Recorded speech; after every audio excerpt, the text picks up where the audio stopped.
দাজ্জালের নাম তো আপনারা শুনেছেন, ভয়ঙ্কর ডেঞ্জারাস একটা ক্যারেক্টার। পৃথিবীর শুরু থেকে শেষ পর্যন্ত এর চেয়ে বড় ফিতনা আসেনি, আসবেও না। দাজ্জালের ফিতনা, সে তার এক চোখ থাকবে, আরেক চোখ এরকম বন্ধ থাকবে, এখানে লেখা থাকবে কাফারা। কোনোভাবেই তাকে দমানো যাবে না, হত্যা করা যাবে না। আল্লাহ নবী ঈসা আলাইহিস সালাম তাকে হত্যা করবেন এবং তাকে এত ক্ষমতা দেয়া হবে, তার ডান দিকে থাকবে জান্নাত, বাঁ দিকে জাহান্নাম। তার কাছে আল্লাহ এটা দিবে, যে তার কথা শুনবে তাকে সে জান্নাতে ঢুকাবে, কিন্তু জান্নাতে ঢুকে সে জাহান্নামের শাস্তি ভোগ করবে।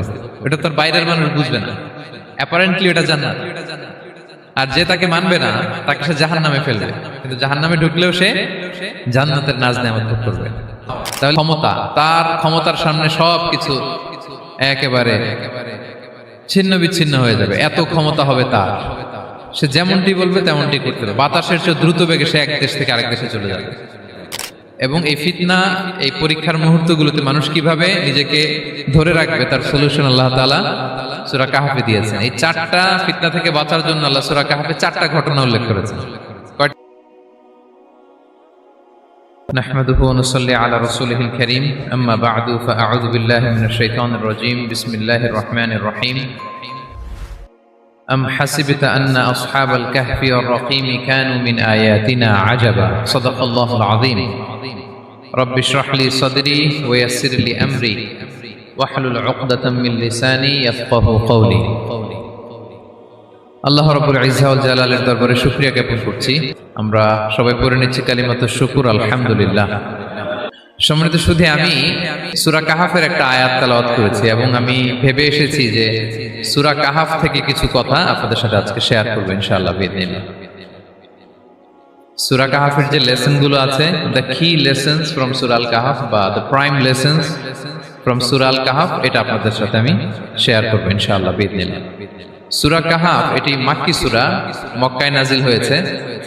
এটা কোরআনের একেবারে মিডলে অবস্থিত, 15 পারায়, কোরআনের 18 নম্বর সূরা। আপনারা অনেকে দেখে থাকবেন যে সূরা কাহফের মধ্যে একটা শব্দ আছে ওয়ালিয়াতালাত্তাফ। যারা কোরআন পড়েছেন দেখে থাকবেন, না দেখলে আজকে বাসায় যে দেখবেন, একটা শব্দ আছে ওয়ালিয়াতালাত্তাফ। দেখবেন কোরআনের মধ্যে এই শব্দটা বোল্ড করা, মোটা কালি দিয়ে লেখা, bold. This is the middle of the holy Quran. এটা কোরআনের একেবারে মাঝখানে এই শব্দটা, এর আগে যত আয়াত তার পরে ঠিক তত আয়াত। সুবহানাল্লাহ বিহামদিহি। This is the middle of the holy Quran এবং এটা সূরা কাহফের মধ্যে আছে ওয়ালিয়াতালাত্তাফ শব্দটা আপনারা দেখবেন। এবং এই সূরাটা নবুয়তির ৫ম বৎসরে নাজিল হয়েছিল, আবিসিনিয়াতে হিজরতের পূর্বে। তখন সাহাবীদের উপর, নমুসলিম সাহাবাদের উপর কঠিন অত্যাচার চলতেছিল, ভয়ঙ্কর ধরনের অত্যাচার। তো এই সূরাটা নাজিল করে আল্লাহ তাআলা ওনাদেরকে সান্ত্বনা দিলেন এবং বুঝাতে চাইলেন এই অত্যাচার, এই জুলুমের শিকার শুধু তোমরাই হচ্ছ না, এর আগেও হয়েছে অনেকে। 7 জন যুবক ছিল রোমান সাম্রাজ্যে, তারা তাদের ঈমান বাঁচানোর জন্য এরকম কষ্টের শিকার হয়েছিল এবং তারা যে স্বপ্ন দেখেছিল সেই স্বপ্ন আল্লাহ তাআলা বাস্তবায়ন করেছেন। তো এই ঘটনাগুলো শুনিয়ে বেসিক্যালি মক্কার যে নও-মুসলিম সাহাবারা, তাদেরকে আল্লাহ তাআলা সান্ত্বনা দিচ্ছিলেন যে ফ্রাস্ট্রেটেড হওয়ার কিছু নেই। ওয়ালা তাহিনু ওয়ালা তাহজানু ওয়া আনতুমুল আ'লাউনা ইন কুনতুম মুমিনিন। হতাশ হবে না, চিন্তিত হবে না, বিজয় তোমাদেরই হবে যদি তোমরা মুমিন হও, যদি তোমরা বিশ্বাসী হও, তোমাদের ঈমানের দাবিতে যদি তোমরা সত্যবাদী হও। এই সূরাটা নাজিলের একটা প্রেক্ষাপট আছে। মক্কার কুরাইশরা কোনোভাবেই যখন রাসূল সাল্লাল্লাহু আলাইহি ওয়াসাল্লামকে দমাতে পারছিল না, তখন তারা প্ল্যান করলো যে আমরা মদিনাতে যে মদিনার ইহুদিদের কাছ থেকে কিছু জেনে আসি। কারণ মক্কাবাসীদের নবী, রাসূল, ওহী, আখিরাত এগুলোর ব্যাপারে কোনো ধারণা ছিল না। তো ফলে তারা কুরাইশরা নজর ইবনে হারিস এবং উকবা ইবনে আবি মুআইত এই দুইজনকে পাঠালো, তোমরা মদিনায় যাও, মদিনায় ইহুদিরা থাকে, ইহুদিদের কাছে তাওরাত নাজিল হয়েছিল। They have idea regarding prophets and akhirat. আখিরাত কি, নবী কি, এগুলোর আইডিয়া তাদের আছে।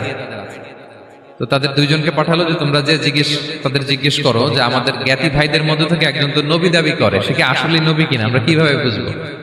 তো যেই চিন্তা সেই কাজ, তারা গেল মদিনাতে, মক্কা থেকে মদিনায়, যে খুলে বললো যে আমাদেরই এক ছেলে, আমাদেরই এক লোক বয়স 40 হওয়ার পর থেকে বলে আমি নবী, আমার কাছে ওহী আসে, আল্লাহ আমার কাছে বাণী পাঠায়, আর তিনি আমাকে বাণী বাহক করে পাঠিয়েছেন তোমাদের কাছে।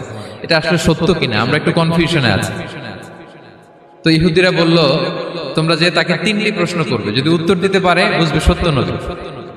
1 নম্বরে জিজ্ঞেস করবে যে মুহাম্মদ বলো তো আসহাবে কাহাফ কারা? আসহাবে কাহাফ সম্পর্কে তোমরা কি জানো? যে সূরাটার নাম সূরাতুল কাহাফ।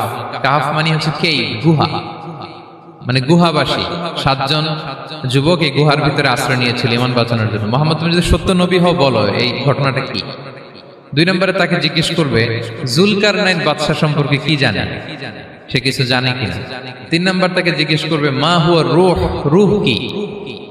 যে রূহটা দেহে ঢুকলে মানুষ নড়ে চড়ে, প্রাণবন্ত একটা অ্যানিমেশন থাকে, এটা বের হয়ে গেলে সে ডেড বডি, লাশ হয়ে পড়ে থাকে। What is the origin of রূহ, স্পিরিট? এই 3টা প্রশ্নের উত্তর যদি জানে তাহলে আসলেই সে সত্য নবী। তারা এসে জিজ্ঞেস করলো মুহাম্মদ বলো আসহাবে কাহাফ কারা, বলো জুলকারনাইন কে, বলো রূহ কি। এই 3টা প্রশ্নের উত্তর যদি করতে পারো তাহলে বুঝবে তুমি সত্য নবী। রাসূল সাল্লাল্লাহু আলাইহি ওয়াসাল্লাম বললেন ঠিক আছে যাও, আগামীকাল উত্তর বলে দেব। তিনি ইনশাআল্লাহ বলতে ভুলে গেলেন। রাসূল সাল্লাল্লাহু আলাইহি ওয়াসাল্লামের ধারণা ছিল প্রতিদিনই তো জিবরাইল কোরআনের আয়াত নিয়ে আসে, তো তারই ধারাবাহিকতায় আগামীকাল আসবে, আমি জিজ্ঞেস করে নিব এই 3টা প্রশ্নের উত্তর। তারপরের দিন সবাই এসে হাজির, কিন্তু জিবরাইল আলাইহিস সালাম আসেনি। রাসূল সাল্লাল্লাহু আলাইহি ওয়াসাল্লাম তো একটু বিব্রতকর পরিস্থিতিতে বললেন। তারা বলল তুমি তো আজকে অ্যাপয়েন্টমেন্ট দিয়েছো, ডেট দিয়েছো, বলো উত্তর বলো। রাসূল সাল্লাল্লাহু আলাইহি ওয়াসাল্লাম বলল আজকে না, আগামীকাল বলে দিবেন। রাসূল সাল্লাল্লাহু আলাইহি ওয়াসাল্লাম ইনশাআল্লাহ কথাটা আর মনে করতে পারতেছেন না। এরপরের দিনও তারা এসে হাজির, কিন্তু রাসূল সাল্লাল্লাহু আলাইহি ওয়াসাল্লাম উত্তর দিতে পারতেছেন না। তারপরের দিন এভাবে পিছাচ্ছেন, রাসূল সাল্লাল্লাহু আলাইহি ওয়াসাল্লাম ডেট দিচ্ছেন না। এভাবে 1 দিন 2 দিন 3 দিন না, 15 দিন। কয় দিন?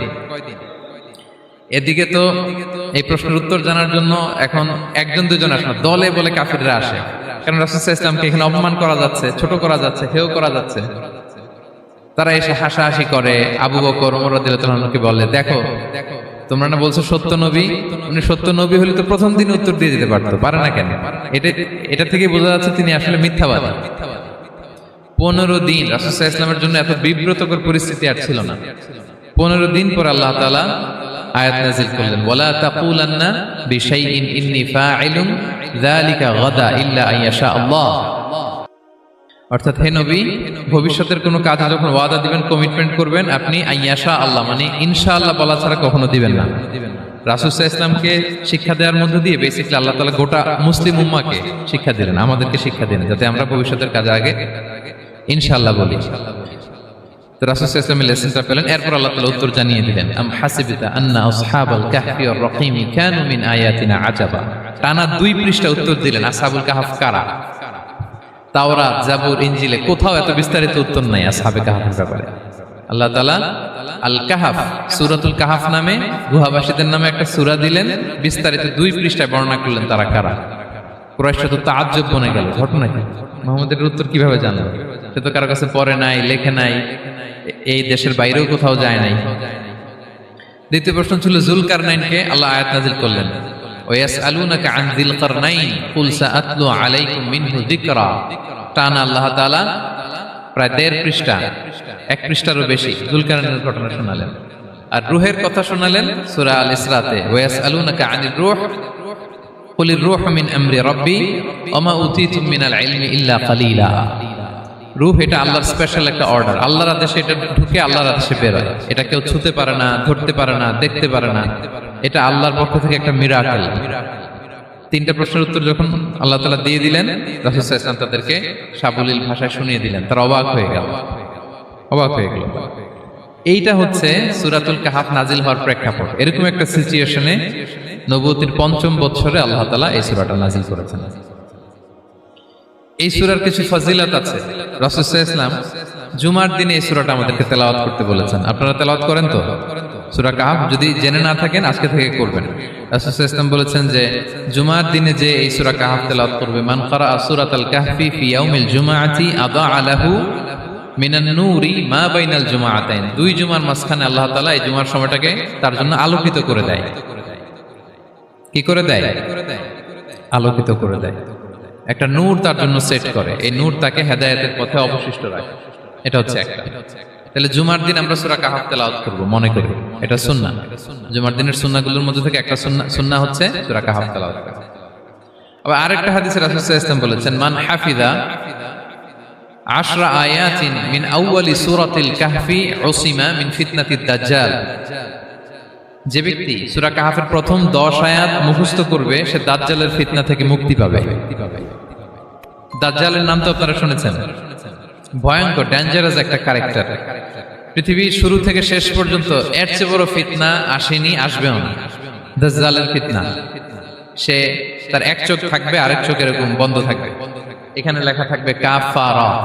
কোনোভাবেই তাকে দমানো যাবে না, হত্যা করা যাবে না। আল্লাহ নবী ঈসা আলাইহিস সালাম তাকে হত্যা করবেন। তো যে ব্যক্তি সূরা কাহফ তেলাওয়াত করবে, সূরা কাহফের প্রথম 10 আয়াত বিশেষ করে মুখস্থ রাখবে, আল্লাহ তাআলা উসিমা মিন ফিতনাতিদ দাজ্জাল, দাজ্জালের ফিতনা থেকে তাকে বাঁচাবেন। তা আমরা দাজ্জালের ফিতনা থেকে বাঁচতে চাই কি চাই না? আমরা যেন সূরা কাহফের প্রথম 10 আয়াত মুখস্থ করি, সূরা কাহফ যেন জুমার দিন আমরা তেলাওয়াত করি। So now the question arises, what is the relationship of Suratul Kahf with Dajjal? দাজ্জালের সাথে সূরা কাহফের রিলেশনটার কারণ কি? একটা মেকানিজম তো এখানে আছে। এত সূরা থাকে, রাসূল সাল্লাল্লাহু আলাইহি ওয়াসাল্লাম কেন বলেন যে সূরা কাহফ পড়লে দাজ্জালের ফিতনা থেকে বাঁচবে? কারণটা কি? এর কারণ হচ্ছে দাজ্জাল আমাদেরকে যে সমস্ত জিনিস দিয়ে ফিতনায় ফেলবে, ওই ফিতনাগুলোর সলিউশন আল্লাহ তাআলা সূরা কাহফের ভিতরে রেখে দিয়েছেন। দাজ্জাল 4টা জিনিস দিয়ে আমাদেরকে ফিতনায় ফেলবে। দ্যাটস ট্রায়াল অফ ফেথ, এক নাম্বার। ঈমানের পরীক্ষা সে আমাদেরকে ফেলবে, আমাদের বিশ্বাস নিয়ে ছিনিমিনি খেলবে সে। এটার সলিউশন আছে সূরা কাহফ, আমি বলবো আস্তে আস্তে। 2 নম্বরে দাজ্জাল আমাদেরকে ফিতনায় ফেলবে, দ্য ট্রায়াল অফ ওয়েলথ, সম্পদ দিয়ে সে আমাদেরকে ফিতনায় ফেলবে। 3 নম্বর, দ্য ট্রায়াল অফ নলেজ, জ্ঞান দিয়ে সে আমাদেরকে ফিতনায় ফেলবে। 4 নম্বর, দ্য ট্রায়াল অফ পাওয়ার, ক্ষমতা দিয়ে সে আমাদেরকে ফিতনায় ফেলবে। দাজ্জাল 4টা জিনিস দিয়ে আমাদেরকে পরীক্ষায় ফেলবে। কয়টা? 1 হচ্ছে ঈমানি পরীক্ষা, 2 হচ্ছে সম্পদ দিয়ে পরীক্ষা, 3 হচ্ছে জ্ঞান দিয়ে পরীক্ষা, 4 হচ্ছে ক্ষমতা দিয়ে পরীক্ষা। সে ঈমানের পরীক্ষায় আমাদেরকে ফেলবে। সে এসে বলবে আমি তোমার রব, এবং এটা প্রমাণ করার জন্য যা যা দরকার আল্লাহ তাআলা তাকে সব দিবেন। সে সব করতে পারবে। সে বলবে আমি তোমার রব। যদি বিশ্বাস না হয়, তোমার বাবাকে যদি জীবিত করে বিশ্বাস করবে? অনেকে বলবে হ্যাঁ আমার আব্বাকে জীবিত করে দেখান। তো তার বাবাকে ঠিকই সে জীবিত করে ফেলবে। আসলে শয়তান তার বাবার সূরত নিয়ে সামনে দাঁড়াবে। আরে তাই তো, এটাই তো আমার বাবা, এটাই তো আমার দাদা। মানুষ ফিতনায় পড়ে যাবে, ঈমানের ফিতনায়। সে ভাববে আসলে এটাই বোধহয় আমার রব, এবং তাকে এত ক্ষমতা দেয়া হবে, তার ডান দিকে থাকবে জান্নাত, বাঁ দিকে জাহান্নাম। তার কাছে আল্লাহ এটা দিবে। যে তার কথা শুনবে তাকে সে জান্নাতে ঢুকাবে, কিন্তু জান্নাতে ঢুকে সে জাহান্নামের শাস্তি ভোগ করবে। এটা তার বাইরের মানুষ বুঝবে না, অ্যাপারেন্টলি এটা জান্নাত। আর যে তাকে মানবে না তাকে সে জাহান্নামে ফেলবে, কিন্তু জাহান্নামে ঢুকলেও সে জান্নাতের নাজ নেয়ামত ভোগ করবে। তাহলে এই যে ঈমানের ফিতনায় সে ফেলে দিবে আমাদেরকে। তো ঈমান কি করে বাঁচাবো, এটার সলিউশন আমি শোনাবো আপনাদের। 2 নম্বরে সে আমাদেরকে সম্পদ দিয়ে ফিতনায় ফেলবে। যার যা লাগবে সে তাই দিতে পারবে, যা লাগবে। সে যদি আকাশকে বলে আকাশ বৃষ্টি দাও, যাকে তারা মানবে ওই এলাকায় বৃষ্টি হবে, সুজলা সুফলা শস্য শ্যামলা হবে সে সমস্ত এলাকা, ফল মূলে ভর্তি হবে, বরকত আর বরকত। আর যে এলাকার লোকেরা, জনপদের লোকেরা তাকে মানবে না, সে বলবে ওখানে বৃষ্টি হবে না, হবেও না। ওখানে খরা, দুর্ভিক্ষ, মাটি ফেটে চলছে, মানুষ না খেয়ে মরবে, মহামারী, দুর্ভিক্ষ দেখা দেবে। তখন বিশ্ববাসী মনে করবে এটাই বোধহয় আমাদের রব। তার মানে সম্পদ দিয়ে ফিতনায় ফেলে দেবে। 3 নম্বর হচ্ছে নলেজ, তার জ্ঞানের কাছে গোটা বিশ্ব হার মানবে। পূর্বের পরের যত জ্ঞান আছে সব আল্লাহ তাকে দিবে। ইলমুল আউয়ালিন ওয়াল আখিরিন, এমন কোন প্রশ্ন নেই যেটা দিয়ে তাকে আটকানো যায়। যাই জিজ্ঞেস করবেন সব জানতা, সব বলে দেয়। ভবিষ্যৎবাণী বলে দিবে, বলবে আগামীকাল ওইখানে অমুক দেশে বোমা বিস্ফোরণ হবে, হবে ওইখানে, ওখানে দুর্ভিক্ষ হবে, হবে ভূমিকম্প হবে, হবে। সে যা বলবে তাই হবে। তার জ্ঞানের এই বহর দেখে মানুষ ফিতনায় পড়ে যাবে। 4 নম্বর হচ্ছে দ্য ট্রায়াল অফ পাওয়ার, ক্ষমতা। তার ক্ষমতার সামনে সবকিছু একেবারে ছিন্ন বিচ্ছিন্ন হয়ে যাবে, এত ক্ষমতা হবে তার। সে যেমনটি বলবে তেমনটি করতে হবে। বাতাসের চেয়ে দ্রুত বেগে সে এক দেশ থেকে আরেক দেশে চলে যাবে। তো তার এই সমস্ত অলৌকিক ক্ষমতা দেখে মানুষ ফিতনায় পড়ে যাবে। এবং এই ফিতনা, এই পরীক্ষার মুহূর্তগুলোতে মানুষ কিভাবে নিজেকে ধরে রাখবে তার সলিউশন আল্লাহ তাআলা সূরা কাহফে দিয়েছেন। এই 4টা ফিতনা থেকে বাঁচার জন্য আল্লাহ সূরা কাহফে 4টা ঘটনা উল্লেখ করেছেন। কয়টা? এক নাম্বার হচ্ছে আসহাবে কাহাফ, যুবকদের ঘটনা, 7 জন যুবকদের ঘটনা। ঈমান কি করে বাঁচাবেন, সলিউশন ওখানে। সম্পদের ফিতনা থেকে কিভাবে নিজেকে বাঁচাবেন, এজন্য একজন বাগানওয়ালার ঘটনা আল্লাহ সেখানে বলেছেন। জ্ঞানের ফিতনা থেকে কি করে বাঁচবেন, এজন্য আল্লাহ তাআলা মুসা আলাইহিস সালাম এবং খিজির আলাইহিস সালামের ঘটনা সেখানে উল্লেখ করেছেন। আর ক্ষমতার ফিতনা থেকে কি করে বাঁচবেন এটা বোঝানোর জন্য আল্লাহ তাআলা যুলকারনাইনের ঘটনা উল্লেখ করেছেন। 4টা ফিতনা থেকে বাঁচার জন্য কয়টা ঘটনা? 4টা ঘটনা। আমরা তাহলে একটা একটা করে ঘটনা শুনি, আমরা একটু উদ্ধার করার চেষ্টা করি যে কি কি সলিউশন আল্লাহ তাআলা আমাদের বাতলে দিলেন। এক নম্বর হচ্ছে আসহাবে কাহাফের ঘটনা। এটা 250 খ্রিস্টাব্দের সময়কালে রোমান সাম্রাজ্যের একজন বাদশা ছিল, নাম দাকিয়ানুস, প্রতাপশালী বাদশা, পৌত্তলিক, মূর্তির পূজা করে। ঈসা আলাইহিস সালাম বিদায় নিয়েছেন, 200-250 বছর হলো। তো সব নবীর ধর্মই কিন্তু ইসলাম, যদিও আমরা নাসারা বলি, ইহুদি বলি, সব নবীদের ধর্মই কি ইসলাম। তো তিনি ছিলেন পৌত্তলিক, মূর্তির পূজা করত। আর তার এলাকায় কেউ যদি ঈসা আলাইহিস সালামের নাম নিত, আখিরাতে বিশ্বাস করত, আল্লাহ বিশ্বাস করত, তাদেরকে তারা পাথর মেরে হত্যা করত। এজন্য ভয়ে কেউ ঈসাই ধর্মে ঈমান আনতো না, মানে ইসলামে ঈমান আনতো না। এই রাজার ভয়ে সবাই মূর্তির পূজা করত। কিন্তু 7 জন যুবক ছিল, তারা স্রোতে গা ভাসিয়ে দেয়নি, স্রোতের বিপরীতে তারা ঈমান নিয়ে দাঁড়িয়েছে। তারা ঈসা আলাইহিস সালামের রেখে যাওয়া সত্য ধর্মের উপর ঈমান এনেছিল, আখিরাতে তারা বিশ্বাস করত। তো এই 7 জন যুবকের কথা ছড়াতে ছড়াতে রাজা দাকিয়ানুসের কাছে চলে যায়। উনি তো রেগে মেগে আগুন, ডেকে পাঠালো 7 জনকে। তো তাদেরকে জিজ্ঞেস করলো, তোমরা কাকে মানো? বলতেছে এক আল্লাহকে মানি। সাহসী, খুবই সাহসী। বলতেছে তুমি কি জানো তোমরা কার সামনে কথা বলতেছো? আমি তো তোমাদেরকে মৃত্যুদণ্ড দিতে পারি। তারা বলে দেন, কিন্তু আমরা সব বিসর্জন দিলেও ঈমান বিসর্জন দিতে পারবো না। সুবহানাল্লাহ। তিনি বললেন, তোমরা যুবক মানুষ, রক্ত গরম, আবেগে কথা বলতেছো, 3 দিন সময় দিলাম, যাও, ঈসার নাম ভুলে যাও, আখিরাত ভুলে যাও, আল্লাহর নাম ভুলে যাও। 3 দিন পরে তোমাদেরকে আবার ইন্টারভিউ নেব। ওই দিন যদি একই কথা বলো, পাথর মেরে 7 জনকে দুনিয়া থেকে উড়িয়ে দেব। তারা চলে গেল। এবার 7 বন্ধু মিলে পরামর্শ করতে লাগলো, কি করতে পারি আমরা, এই গুণে ধরা সমাজকে আমরা কিভাবে বাঁচাবো, এই পৌত্তলিকতার ছোবল থেকে এই ইফসিস নগরীকে বাঁচাবো কি করে। নগরীটার নাম ছিল ইফসিস নগরী।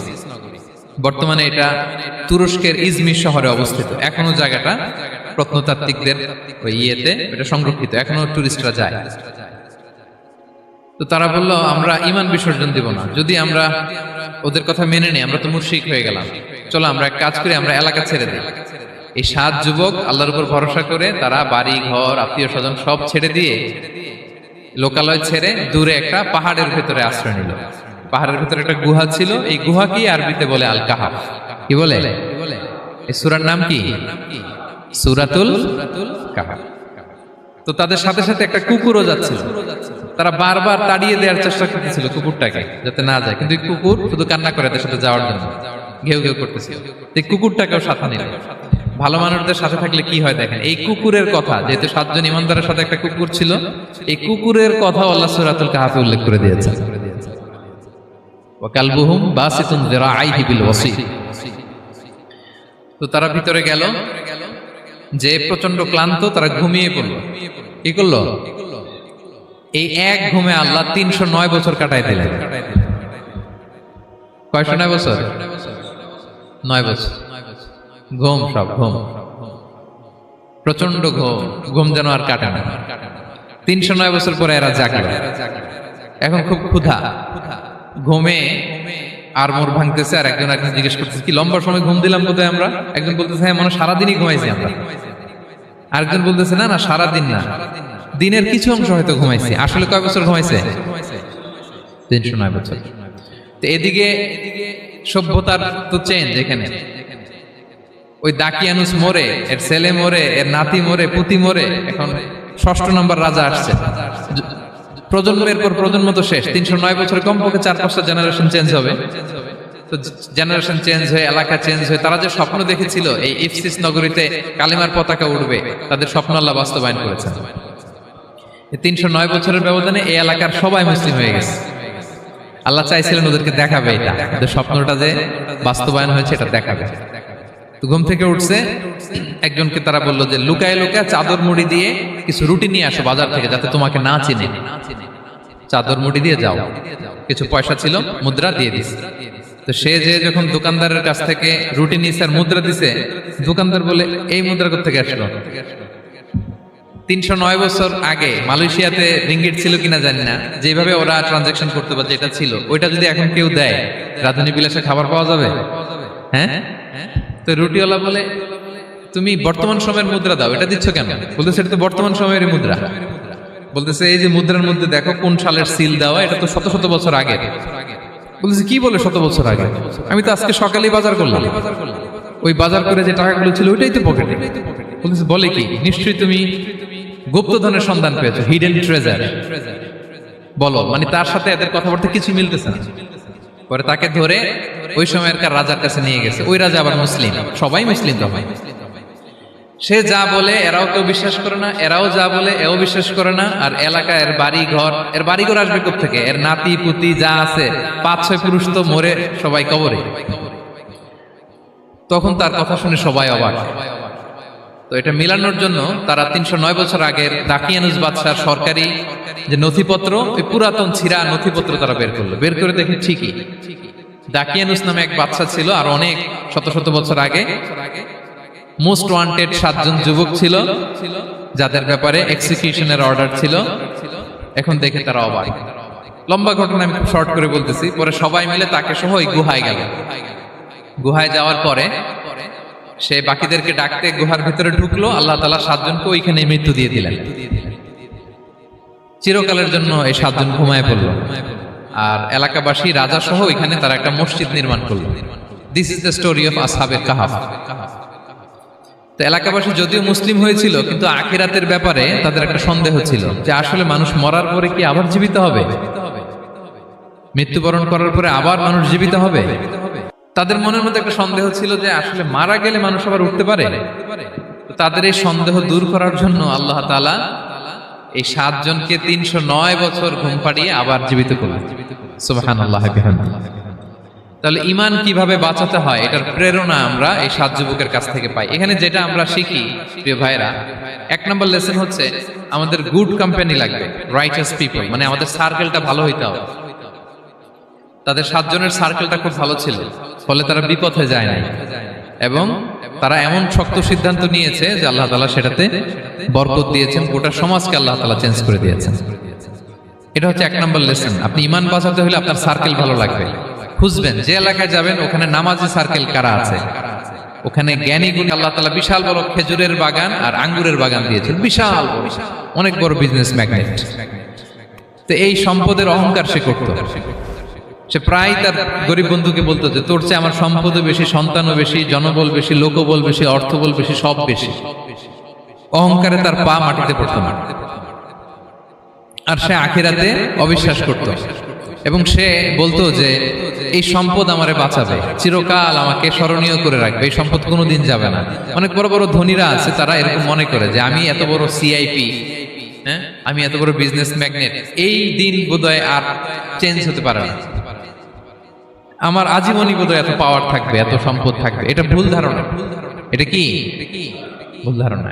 এই যে তুরস্কে দুর্ভিক্ষ হইল না, আপনারা দেখছেন না যে অনেক সম্পদের মালিক বাড়ি ঘর ভেঙে রাস্তার ফকির। এখন ওই যে রিফিউজিদের জন্য যে খাবার আসছে, ওখানে লাইনে দাঁড়াইছে, কারণ এখন লাইনে না দাঁড়ালে খাবারও তো মিলবে না।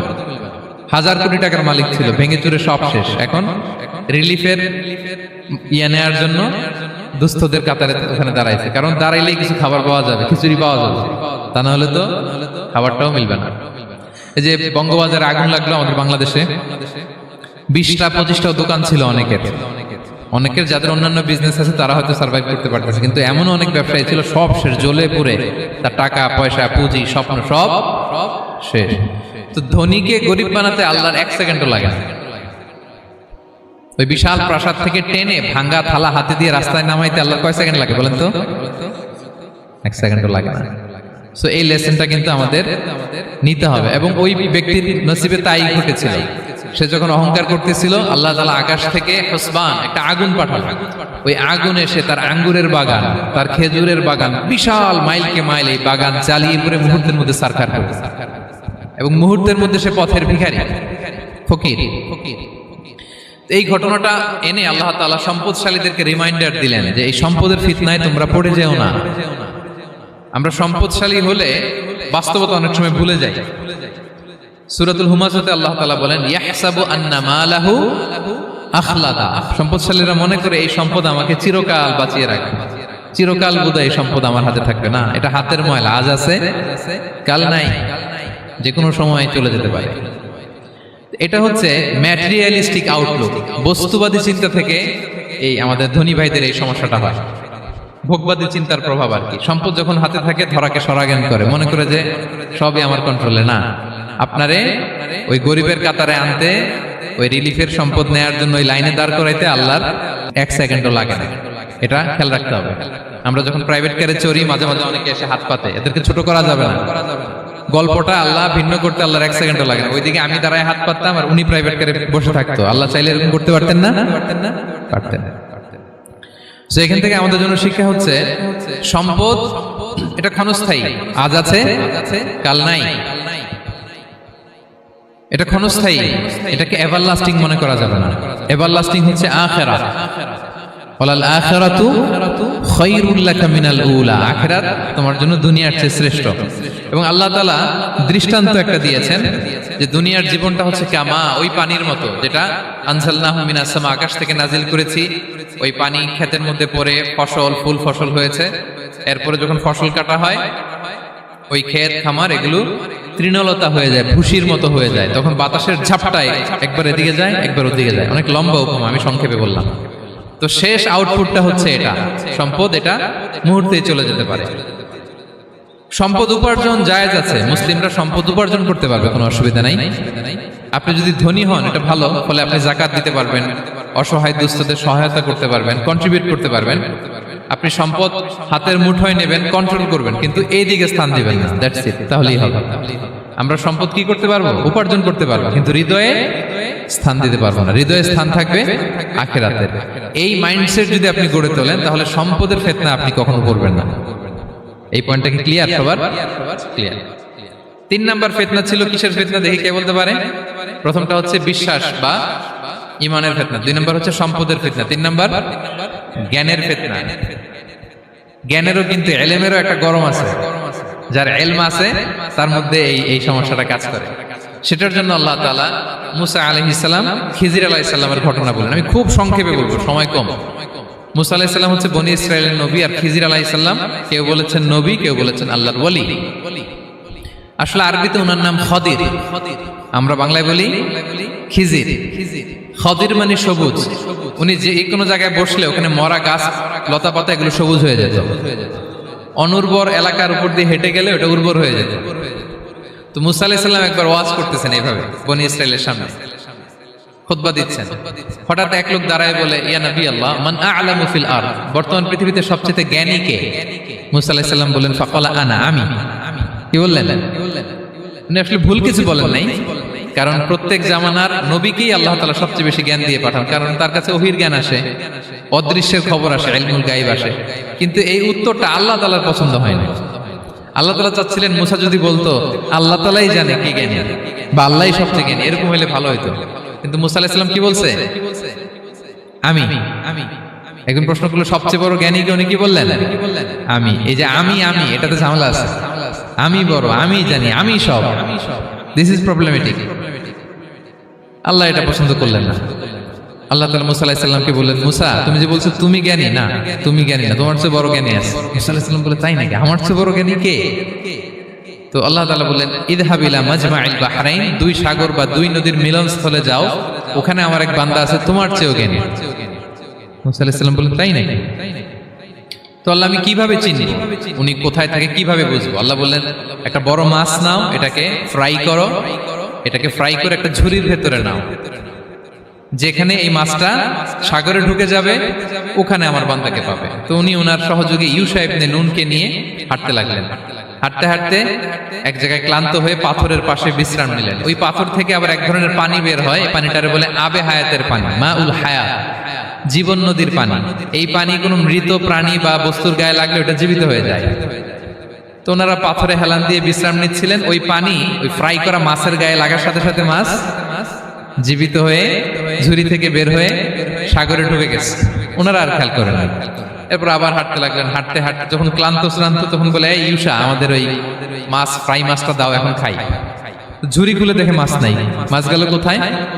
তখন ইউসা বলল, হয়তো আমরা যে পাথরের ওখানে বিশ্রাম নিয়েছিলাম ওখানে আমরা মিসিং, ওখানে হারাই ফেলছি। চলো চলো, আরে ওদিকে তো যাইতে হবে আমাদের। উনি গেলেন, যে দেখে মাছ যে জীবিত হয়ে বালুর এদিকে নাড়াচাড়া করতে করতে সাগরে ঢুকে গেছে, ওখানে দাগ আছে। মুসা আলাইহিস সালাম ঢুকলেন সুরঙ্গ, ঢুকে দেখে চাদর গায়ে দিয়ে এক লোক শুয়ে আছে। সালাম দিলেন, আসসালামু আলাইকুম। ওই লোক চাদর আর সরায় না, ভিতর থেকে বলতেছে ওয়ালাইকুম আসসালাম। তো চাদরের ভিতর থেকে উনি বলে, মান আন, তুমি কে? মুসা আলাইহিস সালাম বললেন, আনা মুসা, আমি মুসা। উনি বলেন, মুসা বনি ইসরাইল, বনি ইসরাইলের মুসা? বললেন, হ্যাঁ। কেন এসেছো? এবার চাদর খুললেন, বলতেছে আপনার কাছ থেকে কিছু শিখতে আসছি। আল্লাহ বলছে আপনি নাকি সবচেয়ে বড় জ্ঞানী। আমি ভুল করে বলে ফেলছিলাম আমি, আল্লাহ বলছেন যে আপনি নাকি জ্ঞানী। বলতেছে না, তুমি আমার জ্ঞান নিতে পারবে না, ওই ধৈর্য শক্তি তোমার নাই। মুসা আলাইহিস সালাম বললেন যে আপনি যে কোনো শর্তে আমাকে একটু রাখেন কয়েকদিন আপনার সাথে, আমি রাজি। বললেন না, তুমি পারবে না। মুসা আলাইহিস সালাম জোর করতে লাগলেন। অবশেষে খিদির আলাইহিস সালাম রাজি হলেন। বললেন, শর্ত হচ্ছে আমি যাই করি আর না করি আমাকে কোনো প্রশ্ন করা যাবে না। মুসা আলাইহিস সালাম বললেন, ওকে। সফর শুরু হলো। সামনে নদী, এক লোক তাদের নৌকা দিয়ে নদী পার করাই দিল। নদী পারাপারের পর খিজির আলাইহিস সালাম লাঠি দিয়ে নৌকার তলাটা ছিদ্র করে দিলেন। মুসা আলাইহিস সালাম বললেন, ইন্নালিল্লাহ, এটা আপনি কি করলেন? ওরা আমাদেরকে নদী পার করে দিল, আর যে ভাড়াটা আসছিল এটাও নিল না, আমাদেরকে সম্মান দেখালো, আপনি নৌকা ছিদ্র করে দিলেন। খিজির আলাইহিস সালাম বলছে, এই যে আমি বলছিলাম না তুমি ধৈর্য ধারণ করতে পারবে না, যাও তোমার রাস্তায় তুমি, আমার রাস্তায় আমি। মুসা আলাইহিস সালাম আবার ক্ষমা চাচ্ছেন যে আপনি আমার ক্ষমা করেন, আমি তো ভুলে গেছি, আর প্রশ্ন করবেন না। চলতে লাগলেন। হঠাৎ বাচ্চারা খেলতেছে, এক বাচ্চাকে ধরে হত্যা করলেন খিজির আলাইহিস সালাম। এবার তো মুসা আলাইহিস সালাম রেগে গেছে, আপনি করলেনটা কি? নিষ্পাপ ফুলের মতো শিশুকে হত্যা করলেন। খিজির আলাইহিস সালাম বলে, এই যে আমি জানতাম যে তুমি ধৈর্য ধারণ করতে পারবে না, তোমার রাস্তা এক, আমার রাস্তা এক, যাও। এবার মুসা আলাইহিস সালাম করজোর করতেছে যে this is the last chance, একটা ফাইনাল চান্স দেন, একটা সুযোগ দেন, আর আমি প্রশ্ন করব, এটাই লাস্ট। বলেন, ওকে ঠিক আছে। হাঁটতে হাঁটতে এক ইহুদি বসতির সামনে যে হাজির, দুজনই খুব ক্ষুধার্ত, খাবার চাইলো, এরা আবার কৃপণ, খাবার দিল না। তো খিজির আলাইহিস সালাম বললেন, ঠিক আছে, খাবার যেটা দিচ্ছেন আমরা চলে যাই। যাওয়ার পথে দেখতেছে এই এলাকার একটা দেয়াল ভেঙে পড়ে যাবে। তিনি বললেন, মুসা চলো এটা ঠিক করে দেই। দুইজন মিলে প্রচন্ড ক্ষুধায় এটা সেটা এনে দেয়ালটা তৈরি করতেছে। মুসা আলাইহিস সালাম তো এমনিই রাগী, পেটে আবার ক্ষুধা, আবার বলছে কিছু বলাও যাবে না। তিনি এবার আর প্রশ্ন করেন, বলতেছে ওরা এত কিপটামি করলো আর আপনি এটা করে দিলেন, আপনি তো চাইলে এটা টাকা নিতে পারতেন, পারিশ্রমিক নিতে পারতেন চাইলে। এই কথা বলার পর খিজির আলাইহিস সালাম বললেন, হাযা ফিরাকু বাইনি ওয়া বাইনি, এখানেই তোমার আর আমার সেপারেশন,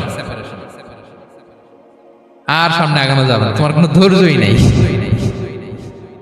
তো এতটুকু তোমাকে আমি বলি যে আমি একটাও আল্লাহর আদেশ ছাড়া করি নাই, আল্লাহর আদেশে আমি করেছি। কি?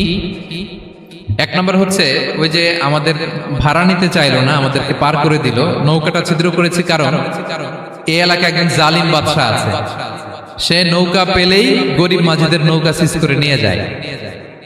তো এটাকে যখন তলায় ছিদ্র করে দিছি, এই রাজার লোকেরা এসে দেখবে যে এটা তলা ছিদ্র, পানি ঢুকতেছে, এটা নিবে না, ওরা পরে সামহাও এটা রিপেয়ার করে চালাইতে পারবে। মুসা আলাইহিস সালাম বলে, সুবহানাল্লাহ, তাই তো, এটা তো আমি বুঝতে পারি নাই। আর ওই ছোট শিশুটাকে হত্যা করছি, ও অনেক বড় জালিম হবে এলাকা, তার ফিতনায় এলাকাবাসী তটস্থ থাকবে, সে তার মা বাবাকেও জাহান্নামে নেবে। এজন্য আল্লাহ তাআলা আদেশ দিয়েছেন আমাকে, আল্লাহর আদেশে আমি তাকে হত্যা করেছি। মুসা আলাইহিস সালাম বললেন, তাই তো, এটা তো অনেক ভালো কাজ করছেন। তাইলে তো বলতেছে, তাহলে ওইটা বলেন, খাবারও দিল না, এত কৃপণ, এদের দেয়াল কেন ঠিক করতে গেলেন আপনি? তখন তিনি বললেন যে আসলে এটা একটা ইয়াতিমদের ঘর ছিল, দুইটা ইয়াতিম শিশু, তাদের বাবা মা খুব ভালো ছিল, আর এই দেয়ালের নিচে আছে গুপ্তধন, এই দেয়ালটা পড়ে যাবে, এই গুপ্তধন তারা ছোট মানুষ নিতে পারবে না, এলাকাবাসী তাদেরকে বঞ্চিত করে নিয়ে যাবে। আমি দেয়াল গড়ে দিলাম যাতে করে তারা যখন প্রাপ্তবয়স্ক হয় নিজেদের সম্পদ নিজেরা বুঝে নিতে পারে। সুবহানাল্লাহ বিহামদিহি। মুসা আলাইহিস সালাম বলে তাই তো, এগুলো তো আমি বুঝতে পারি নাই। তো এই ছিল খুব সংক্ষিপ্ত পরিসরে মুসা আলাইহিস সালাম খিজির আলাইহিস সালামের ঘটনা। তো রাসূল সাল্লাল্লাহু আলাইহি ওয়াসাল্লাম বুখারীতে একটা চমৎকার কথা বলেছেন। তিনি বলেছিলেন ওয়াদিদনা আন্না মুসা সাবার হাত্তা ইউকাসসা আলাইনা মিন আমরিহিমা। রাসূল সাল্লাল্লাহু আলাইহি ওয়াসাল্লাম বলেছিলেন, ইস আমার ভাই মুসা যদি আরেকটু ধৈর্য ধরতো তাহলে আরো কিছু অজানা তথ্য আমরা জানতে পারতাম। এখান থেকে, এই ঘটনা থেকে আমরা কি শিখলাম? প্রথম যেটা আমরা শিখলাম, জ্ঞান নিয়ে বড়াই করতে নেই, ঠিক কিনা? জানার কোনো শেষ নেই, জাননেওয়ালার উপরও জাননেওয়ালা আছে, জ্ঞানীর উপরও জ্ঞানী আছে। আপনি কিছু জেনেই মনে করবেন না আমি সব জানি। আপনার চাইতেও বেশি জ্ঞানী অনেকে আছে। অনেক সময় বক্তার চাইতেও শ্রোতারা অনেক জ্ঞানী। হয়তো এখানে এমন অনেক জ্ঞানী লোক আছে যার ধারে কাছেও আমরা কেউ নেই, হতে পারে। সো আমি সব জানি, এটা ভুল, এটা শয়তান বলে। এটা কে বলে? শয়তান বলে। আবু নাওয়াস একটা কবিতা লিখেছেন, ওয়াকুল্লি মান ইয়াদঈ ফিল ইলমি ফালসাফাতান হাবাসতা শাইআন ওয়া গাবাত আনকা আশিয়াউ। কেউ যদি বলে আমি সব জানি, তুমি তাকে বৃদ্ধাঙ্গুলি দেখিয়ে বলো আপনি কিছুই জানেন না। আপনি অল্প কিছু জেনেছেন, জানার এখনো অনেক বাকি। তাহলে মুসা আলাইহিস সালামের এই ঘটনা জিজ্ঞেস করা হলো কে জ্ঞানী, উনি বললেন আমি জ্ঞানী। এরকম কি আমরা কখনো বলবো? না। সবচাইতে বড় জ্ঞানী কে? ওয়া ফাওকা কুল্লি যী ইলমিন আলিম। সবচাইতে বড় জ্ঞানী আল্লাহ তাআলা। সো জ্ঞান নিয়ে আমরা অহংকার করব না। দুই নম্বর যে শিক্ষাটা আমরা পাই, ওই যে নৌকা দিয়ে পারাপার হচ্ছিল, তখন একটা চড়ুই পাখি এসে সাগরের মধ্যে মুখ দিয়েছিল। তো খিজির আলাইহিস সালাম বললেন, মুসা তুমি কি চড়ুই পাখিটা দেখতে পাচ্ছ? হ্যাঁ দেখতে পাচ্ছি। চড়ুই পাখিটা যে সাগরে মুখ দিলে দেখতে পাচ্ছ? হ্যাঁ দেখতে পাচ্ছি। তখন খিজির আলাইহিস সালাম বললেন, চড়ুই পাখিটা সাগরে মুখ দিয়ে পানি খাওয়ার পরে চড়ুই পাখির ঠোঁটে বা চঞ্চুতে যতটুকু পানি লেগে আছে, এই পানিটা হচ্ছে তোমার, আমার এবং মহাবিশ্বের আমাদের সকলের জ্ঞান। আর এই মহাসাগরের সকল পানি হচ্ছে আল্লাহ তাআলার জ্ঞান। আল্লাহ তাআলা বলেছেন, ওমা উতিতু মিনাল ইলমি ইল্লা কালিলা। আমি তোমাদেরকে একেবারে অল্প জ্ঞান দিয়েছি, একেবারে অল্প। এই রহস্যে ঘেরা এই মহাবিশ্বের অনেক কিছু আমাদের অজানা। প্রিয় ভাইরা, আমরা অনেক কিছু জানি না। আমাদের এই লিমিটেড নলেজ এগুলো ধরে না, তারপর আমরা জ্ঞানের বড়াই করি। আপনারা উপমাটা বুঝতে পারছেন? একটা নৌকা থেকে চড়ুই পাখি ঠোঁট দিয়ে পানি খাচ্ছে, পানি খাওয়ার পরে স্বভাবতই চড়ুই পাখির ঠোঁটে একটু পানি তো লাগবে। খিজির বললেন যে এই পানিটা হচ্ছে তোমার, আমার, পৃথিবীর সবার জ্ঞান। আর এই সাগরের বাকি পানিগুলো কার জ্ঞান? এবার বুঝতে পারছেন আল্লাহ তাআলার জ্ঞানের পরিধি। আমরা জ্ঞান নিয়ে যেন কখনো কি না করি, বড়াই না করি। জ্ঞান দুই ধরনের, একটা বাহ্যিক জ্ঞান, একটা অন্তর্নিহিত জ্ঞান। External knowledge, internal knowledge. আমরা যখন কোরআন হাদিস পড়ি আমাদের বাহ্যিক জ্ঞান অর্জন হয়। কোরআন হাদিস পড়লেই আপনি জ্ঞানী হয়ে যান। এটা কোরআন হাদিস পড়তে হয়, এটা ডাইজেস্ট করতে হয়, এটার উপর আমল করতে হয়। এই জ্ঞান অর্জন শেষে এরপরে আল্লাহর প্রিয় বান্দাদেরকে আল্লাহ অন্তরে ইলমের নূর দেন, ইলহাম দেন। That is the knowledge, that is the pure knowledge. আপনি হাফেজের কোরআন হয়ে ভাবেন না আপনি সব জানেন, আপনি বুখারী মুখস্থ করে ভাবেন না সব জানেন। এই সব জ্ঞান অর্জন করার পরে ইলমের নূর হাসিল হয়, সেটা আল্লাহ সবারে দেয় না।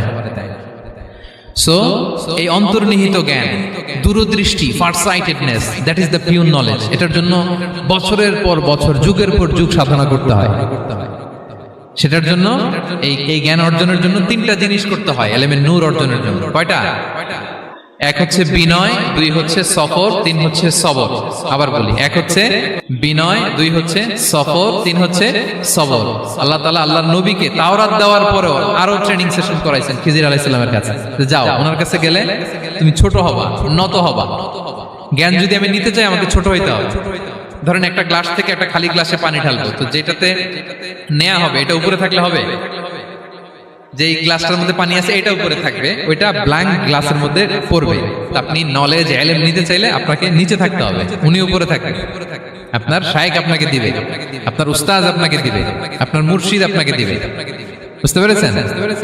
তাহলে আমাদেরকে হাম্বলনেস লাগবে। শিখতে হইলে হাম্বল হইতে হয়, বিনয়ী হইতে হয়। আচ্ছা, দুই নাম্বার সফর করতে হয়। এটা আল্লাহ মুসা আলাইহিস সালামকে দিয়ে করাইছেন, যাও পিছে পিছে উস্তাদের পিছে পিছে ঘুরো।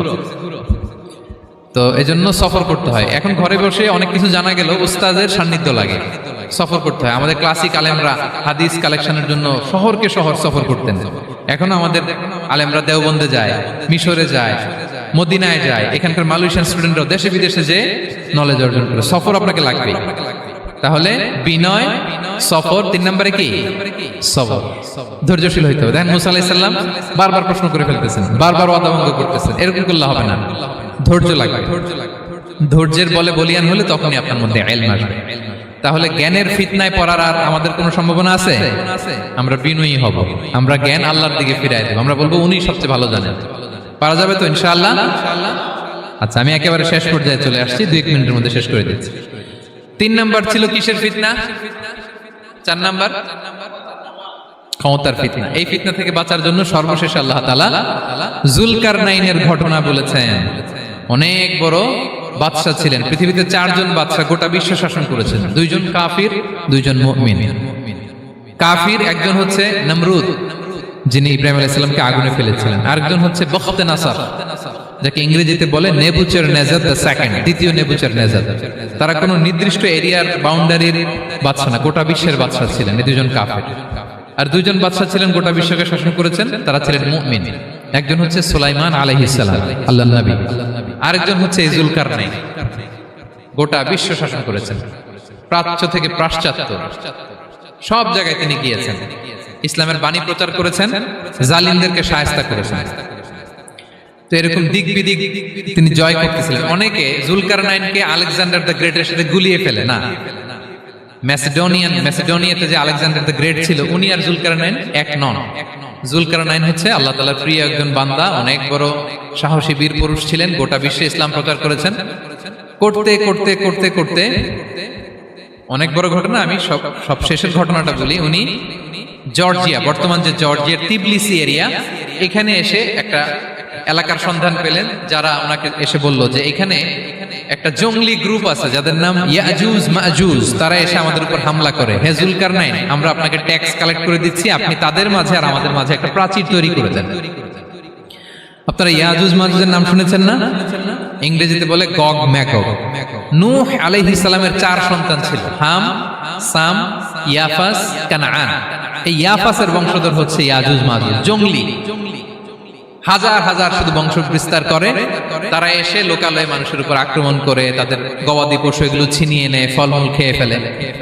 তো যুলকারনাইন বাদশার কাছে যখন বিচার দেওয়া হলো, উনি বললেন ঠিক আছে, তোমাদের ট্যাক্স দেয়া লাগবে না, তোমরা শারীরিক পরিশ্রম করে আমাকে সাহায্য করো। তো উনি বর্তমানে হচ্ছে এক পাশে কৃষ্ণ সাগর, ব্ল্যাক সি, আরেক দিকে কাস্পিয়ান হ্রদ বা কাস্পিয়ান সাগর, এর মাঝখানে 1200 কিলোমিটার লম্বা মাউন্টেন রেঞ্জ, পাহাড়ি এরিয়া, আপনারা গুগলে দেখবেন। এইখানে 2 পাহাড়ের মাঝখানে ফাঁকা জায়গায় তিনি বড় বড় লোহার পাত প্রথিত করলেন, গেড়ে দিলেন। এরপরে তামা, সীসা গালিয়ে বিশাল একটা ওয়াল তৈরি করলেন। এটা যুলকারনাইন উনার বানানো ওয়াল বা ড্যাম, প্রাচীর। এখন আর ইয়াজুজ মাজুজ আসতে পারে না, ওরা আর আসতে পারে না। ওরা প্রতিদিন এটা ভাঙার চেষ্টা করে, কিন্তু ভাঙতে ভাঙতে আরেকটু ভাঙলেই ভেঙে যাবে। ওরা বলে আগামীকাল ভেঙে ফেলবে, ইনশাল্লাহ বলতে ভুলে যায়। এজন্য এরপরের দিন এসে দেখে আবার এটা আগের মতো হয়ে আসে। কিয়ামতের আগ দিয়ে ওদের মধ্যে এই ইনশাআল্লাহর প্রেরণা আসবে। তাদের একজন বলে উঠবে আগামীকাল ইনশাআল্লাহ আমরা এটা ভেঙে খান খান করে দেব, ঠিকই ভেঙে ফেলবে। তখন তারা ভেঙে চুরে কুটি কুটি ইয়াজুজ মাজুজের দল এসে হামলে পড়বে। সামনে পড়বে তাবারিয়া সাগর, একদল এসে তাবারিয়া সাগর এমন ভাবে খাবে, এই দল যাওয়ার পরে আরেক দল এসে এখানে যে সাগরে যে পানি ছিল এটা কল্পনাই করতে পারবে না। তারা পৃথিবীতে ফিতনা ফাসাদ করবে। ঈসা আলাইহিস সালাম তখন আসবেন, দোয়া করবে আল্লাহ তাআলার কাছে মুমিনরা, একটা মহামারী দিবে আল্লাহ তাআলা ইয়াজুজ মাজুজের মধ্যে, ওরা মরে যাবে সব। এরপর বিশাল এক পাখি এসে তাদেরকে আল্লাহর মর্জি মাফিক এমন এক জায়গায় ফেলে আসবে, কেউ জানবে না। তো তারা যে পচে গলে মাটির সাথে মিশেছিল, এই গলিত লাশ থেকে মাটি খুব উর্বর হয়ে যাবে। এরপর আল্লাহ তাআলা পৃথিবীর মধ্যে বারাকা দিবেন, কিছু রোপণ করলে তাড়াতাড়ি ফুলে ফেপে বড় বড় ফলমূল হচ্ছে। তো এটা কিয়ামতের আলামতের অন্য কোনো আলোচনায় হয়তো আমরা বলবো। তো যুলকারনাইন তিনি বিশাল এখানে প্রাচীর তৈরি করে দিয়েছিলেন, এবং প্রাচীর তৈরি করে দিয়ে তাদেরকে বলেছিলেন যে যতদিন আল্লাহ তাআলা চাইবেন এটা থাকবে, এবং যেদিন আল্লাহ তাআলার আদেশ আসবে এটা ভেঙে খান খান হয়ে যাবে। তার মানে দেখেন, এত পাওয়ারফুল, এত শক্তিশালী, এত ক্ষমতাধর হওয়ার পরেও তিনি তার ক্ষমতাকে কার দিকে ফিরিয়ে দিয়েছেন? যে আল্লাহ যতদিন চাইবে এই প্রাচীর টিকে থাকবে, যেদিনই আল্লাহ তাআলার আদেশ আসবে এই প্রাচীর ভেঙে খান খান হয়ে যাবে। সো আমরা ক্ষমতার দেখা পেলে, চেয়ার একটা পেলে, আমরা যেন জালিম হয়ে না উঠি, এটা হচ্ছে এখান থেকে শিক্ষা। আমরা যেন জুলুম না করি। উনি সম্পদের মালিক ছিলেন, ক্ষমতার মালিক ছিলেন, কিন্তু উনি যে আল্লাহর বান্দা এটা ভুলে যান নাই। আমরা যখন ক্ষমতাশীল হই, আমরা যখন প্রধানমন্ত্রী হই, আমরা যখন প্রেসিডেন্ট হই, আমরা যখন পাওয়ারফুল হই, আমাদের সবচেয়ে বড় পরিচয় যে আমরা আব্দুল্লাহ, আল্লাহর গোলাম, এটা আমরা ভুলে যাই। আমাদের আসল পরিচয় কি? আমরা আল্লাহর গোলাম। আমরা যে আল্লাহর গোলাম, এই চিন্তাটা, এই সেন্সটা যদি আমাদের মাথায় থাকে, তাহলে ক্ষমতা আমাদেরকে দাম্ভিক বানাতে পারে না, আর ওই ক্ষমতা আমাদেরকে ফিতনায়ও ফেলবে না। তাহলে সম্মানিত সুধী, দাজ্জাল কয়টা জিনিস দিয়ে আমাদেরকে ফিতনায় ফেলবে? চারটা। দ্য ট্রায়াল অফ ফেইথ, ইমানের পরীক্ষা; দ্য ট্রায়াল অফ ওয়েলথ, সম্পদ দিয়ে পরীক্ষা; দ্য ট্রায়াল অফ নলেজ, জ্ঞানের পরীক্ষা; দ্য ট্রায়াল অফ পাওয়ার, ক্ষমতার পরীক্ষা। আর ইমানের পরীক্ষায় উত্তরণের জন্য আল্লাহ তাআলা আমাদেরকে এই সূরায় আসহাবে কাহফের ঘটনা শুনিয়েছেন, যে 7 জন যুবক তারা তাদের ইমানকে হেফাজত করেছিল।